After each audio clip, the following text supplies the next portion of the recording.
My name is Scotty Smart. I'm an activist and a community organizer. I specialize in political education and mentorship for our youth. I think there's a very select few that understand the importance of the work that they were trying to do and lead us to having human rights and voting rights. But if you look at what's taking place now, we have extremely low voter turnout. So the things that they fought for to allow us to have, that they organized around, we don't necessarily show up for or understand the importance. So I think we've become a privileged culture, but an uneducated culture about the importance of what really matters and how we should spend our time currently. Is it that you think we perhaps don't have an agenda, if you will? You know, I think back when some of those leaders were fighting, it was very clear what they wanted, what the needs were.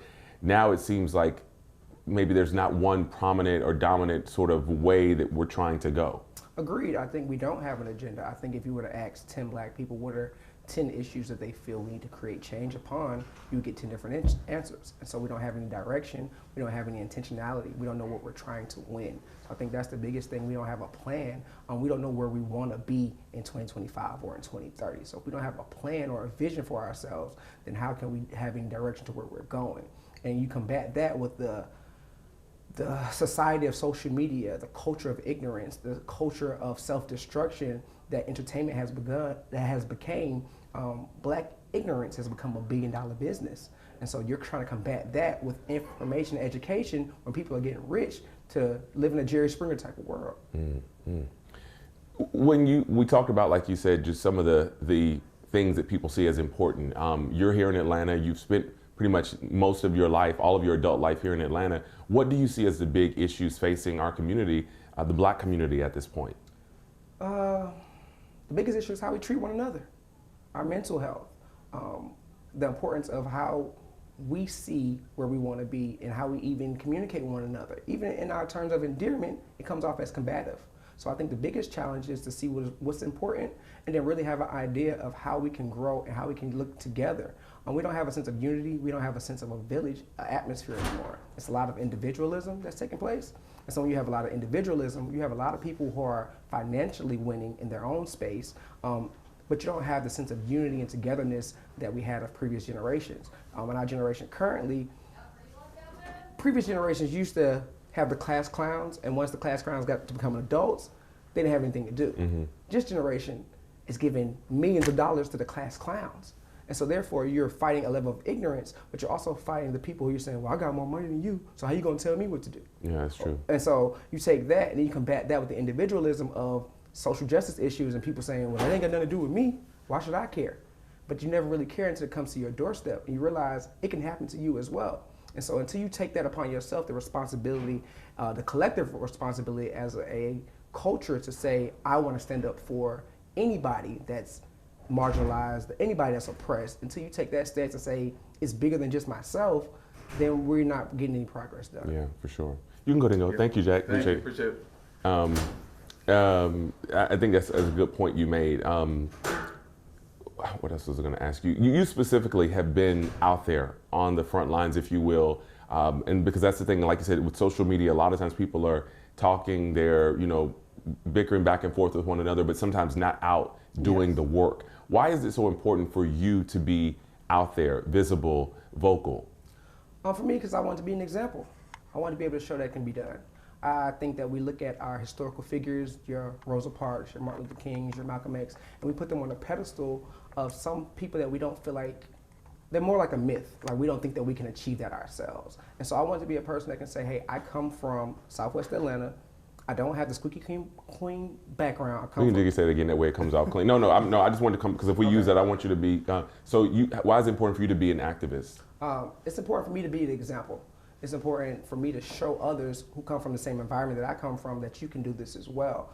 Sometimes when we look at our great leaders of the past, our Rosa Parks, our Martin Luther Kings, our Malcolm X, we put them on a pedestal, and they look like more mythical characters to us, and that we can achieve these things. And so I wanted to humanize and make it something normalized where you can just show up and that you care about your community. All I do is care. All I do is show up for other people when I see fit. If I see anyone doing something positive, I try to show up. If I see someone that may need mentorship, I try to show up. If I see someone who needs a voice for police brutality, I try to show up. But it has to be bigger than yourself. And so I took that responsibility among myself to make sure that I can be the image that isn't the squeaky clean image, but also I just care. You know, so a lot of people feel like, oh, if I don't have a PhD, or if I wasn't a reverend, or if I wasn't into a religious field, that I can't be a leader. And I'm telling you that you can, no matter where you come from. But you have to take the responsibility on yourself and believe in yourself. And also the strongest thing is to turn your back on the crowd,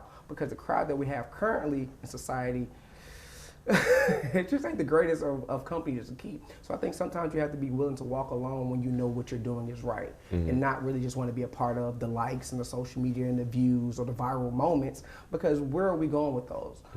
We honestly can't say that we've taken what was going on in the 50s and 60s and progressed. And so we're looking like we're the generation of ignorance, that we're just accepted ignorance. It's mind-blowing how we disrespect our forefathers, our history, our legacies as jokes. You don't see other cultures do that.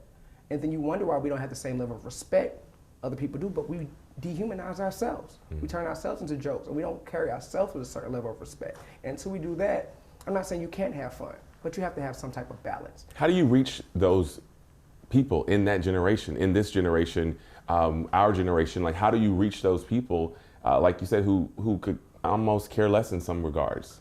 I think you have to meet them where they are. I think one of my favorite Malcolm quotes is not to have people think how you think or act how you act, because at one point you didn't act that way. And so sometimes I have to remember where I was 10 years ago, and 27-year-old Scotty and 36-year-old Scotty aren't the same person. And so I have to think of where your mindset is at your current level. And a lot of times we don't have communication errors. We have people in our culture who claim they want to be of assistance, that claim they want to help, but all they do is talk down to others.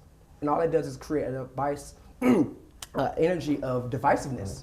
You can't talk at anyone if you haven't spent time with them in their community. So have you shown up to these schools? Have you shown up to the game? Have you shown our youth that you care about them enough to give them any type of leadership? And that's a big theme for you, showing up. Everything's about showing up. Half the battle is showing up. Sometimes you have to just show up and not even say nothing. Your presence is enough. But do you care enough to just be there? And also, have you removed your ego enough to be led by others as well? You have to be able to take leadership from great people as well. And so a lot of times we don't have a culture that allows for constructive criticism. Everyone's so defensive. We're dealing with a lot of traumas, a lot of battles, and we're not even open to mental health just yet. You know, my father's a therapist, and his whole practice is called a safe space, and it's to eradicate the stigma of mental health in the Black community, because we're the most traumatized. Every day we're dealing with gunshots and robberies and killings, but who are we talking to? Who are we venting? And a lot of hurt people, instead of becoming the people we want to see, we become the hurt that we are. And so the hurt people continue the cycle of hurting people. Even when you're in your winning season, now you're trying to get back at somebody who hurt you previously, instead of passing the torch and being that blessing to someone else. So it's about our mental makeup. I think it's the biggest challenge that we have, is that we have a lot of pain, a lot of trauma, a lot of hurt within our community, and we haven't figured out how to positively take that pain and put into purpose and put into passion and to make progress. Yeah, that's deep.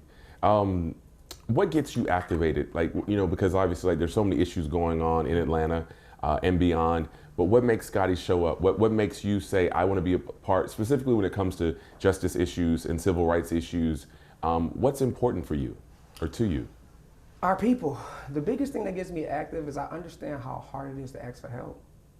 I know if someone reaches out to me and says, hey, do you know anyone that can help me do this thing?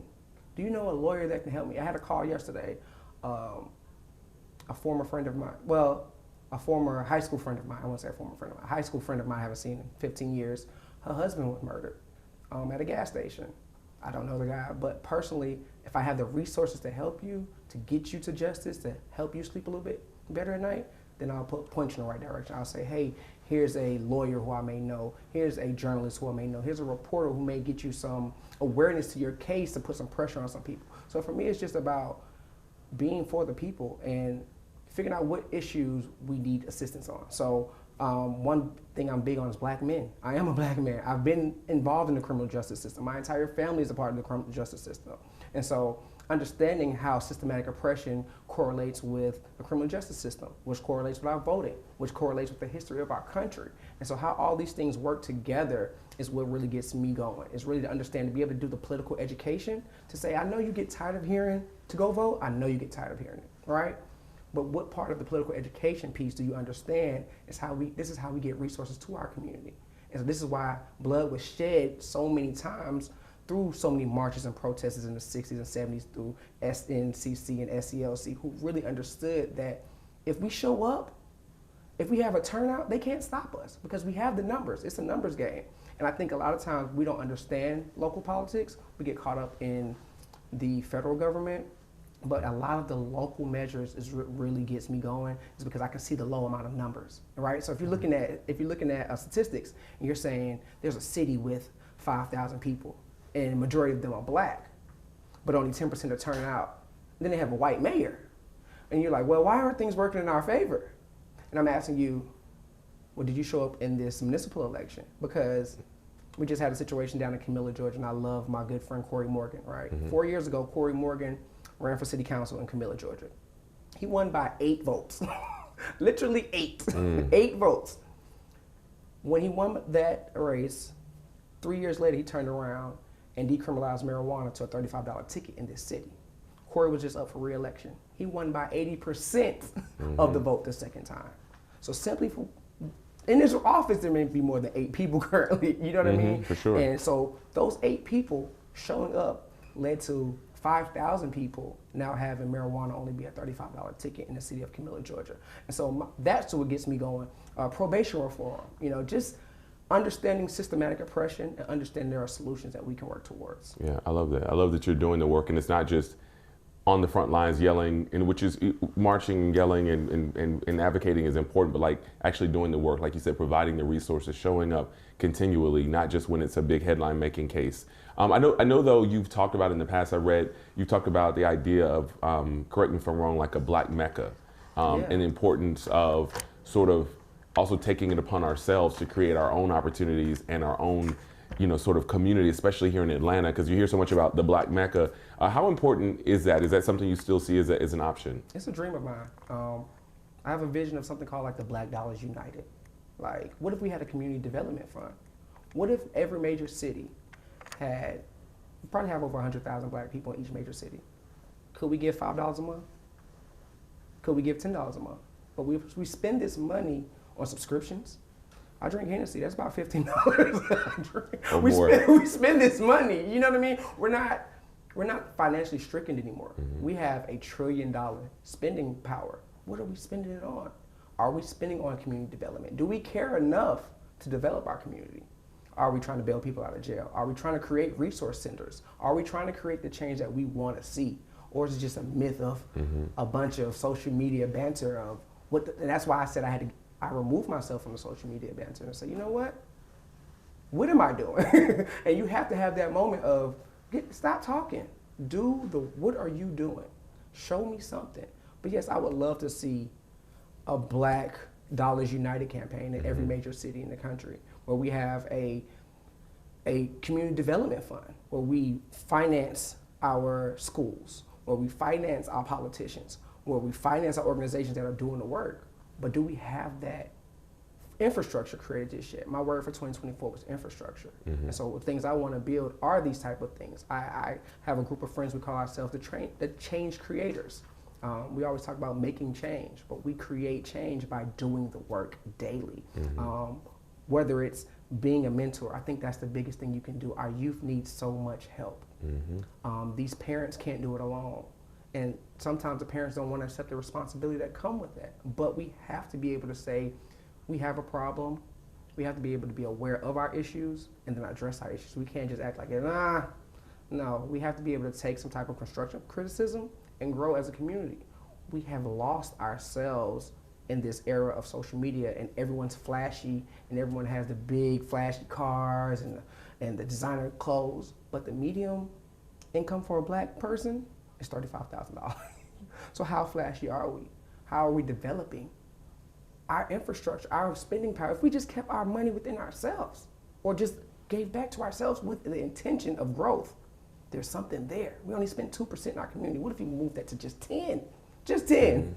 And we just moved that 2% to 10. How much more could we grow in the financial and economic space If we took the mindset of other cultures, I know other cultures that don't spend money outside their culture. Mm-hmm.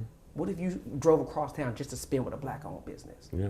What if that was the mental makeup? And they help each other get a lot of times, you know. You're bartering. You have right. Like once you get your business off the ground, it's like I'm always supporting. I'm helping the next one, the next one. That's why you see sometimes a row of, you know, like, man, all this is owned by, you know, an Indian family. Well, because when the cousin got his business, he helped his brother and his nephew. Like, we get ours and we hold it in, or we, like you said. Or we're so hurt. We're so traumatized by who didn't help us to get to where we are. We lash out against them instead of understanding maybe what type of trauma did they have. Yeah. Like I was talking to somebody yesterday, and I work in a lot of mental health spaces, and I think, you know, with kids, I think we have to really make a big push for social emotional learning. Mm-hmm. And I was talking to a student, they were just talking about how the parent just always seems to be attacking them, like. And I was just wondering, what type of trauma did that parent go through? Mm-hmm. So we have so many layers, so many hidden secrets in the black families that we have never addressed. But when do we really come and say we can live in our truth and say that we're trying to do the right thing? I think that's the biggest thing that hinders our community is, are you really trying to do the right thing? And if you are, what level of effort are you giving? Because only you can gauge your effort. Only you can say, you know what? I'm really trying my best. So when I started a company called the Smart Foundation. SMART was the acronym. Some men are really trying. All I want you to do is try. If you're trying, I can help you because I know that you're working towards something. And we can figure that out every day if we just keep working and keep grinding. And I think that we have to want better for ourselves. Yeah, and I think that's the theme. Come on out. Go now, Crash. You good? Yeah, no, you're good. You're good. I like that what you're saying. We'll wrap it up here. But I really like that your theme isn't just blaming others. It's about like really bettering ourselves. And I think sometimes activism is about seeking justice. It is about seeking, you know, sort of equality, but it's also about what can we do to make sure we're good for ourselves. And I think I really like that theme because so often it's like what they didn't do for us and how we're being wrong. But also I think that we've got to, there's a level of accountability, it sounds like. That's the word I was about to say. I laugh about it all the time, but at my job they call me the accountability police. I'm always asking, what are you doing? What are you doing besides placing the blame on somebody else? What can you really say that you've tried to do? What solution, what plan have you put together to combat anything that you're complaining about? Until we get to that point where we're looking for solution-based thinkers and we're saying, hey, these are the issues. First we have to identify the issues, but then we have to have a plan of action. You know, as I study more and more of our history, like I said, I'm reading a book on Martin Luther King and his leadership. I don't think we understand how much of a planner he was. I don't think we understand what it takes to organize 30,000 people on a bus boycott who don't know how they're gonna get to work. Imagine trying to get 30,000 people to work who have no way there. You have to work together. All this individualism in our culture isn't productive at all. We have moments of greatness in a crisis. We do show up, but it's like an emotional roller coaster. It's an extreme high. You have I started in Mike Brown. This year will be my 10-year anniversary in activism in 2014 when Mike Brown happened. I would say a similar peak and valley was George Floyd, where everybody was and then there. we go back to reality. And so because that's who we are. I mean, on both sides. It's microwave. It's wanting to have something right now, but understanding this is a long game. Like I just heard someone say the other day, the Republicans are playing a long game. They're understanding we're playing chess in real life. Yeah, we're really playing chess. They're really making sacrifices, but we have to be able to understand what issues affect our day-to-day lives. Yeah. What issues of government, of local government, whose job is it to make sure that your child's curriculum is up to par? Whose job is that? Do you know who your child's school board member is? Do you know who's on the city council in your community? Do you know who the county commissioner is? Do you know how much funding your county commissioner has? Fulton County commissioners have a huge budget with resources. But if you're not in these rooms, if you're not showing up to your city council meetings, if you're not showing up to your county commissioner meetings, then how do you know where these resources lie?